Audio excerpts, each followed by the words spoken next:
And of course, happening today, there's a lot going on. The JEA sale for negotiations are moving towards Atlanta. Now, that's according to the Florida Times Union. The 9 bidders are expected to make their final proposals in the next couple of days. But here in Jacksonville, there is a workshop that is happening right now. Our David Jones has been out there since early this morning covering this for us. And David, what is the latest? Hey, good afternoon. Right now, the city's special committee assigned to determining what the best course for JEA is in the future, it's headed by Councilman Boylan, is holding a fact-finding workshop inside City Hall along with JEA management, including President and COO Melissa Dykes and CFO Brian Wanamaker. Let's start off with some news that was made at the top of this workshop.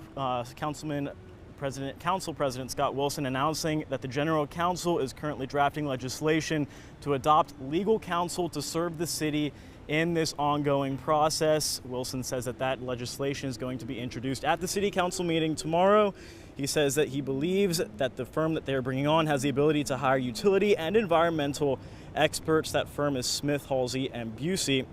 There was some back and forth between different city council members, so we will have to see how that plays out in city council tomorrow. Meanwhile, JEA management, Dykes and Wanamaker, both bringing up these points that JEA has been talking about in terms of some of their financial struggles with the council members at the meeting, asking them questions about how JEA could look profitable to investors, yet also have so many financial issues. So a lot going back and forth here in this fact-finding workshop. Right now, the council is currently questioning JEA management. So coming up later today, we will have the full breakdown of this meeting and how everything played out. For now, we're live in downtown Jacksonville. David Jones, First Coast News, on your side.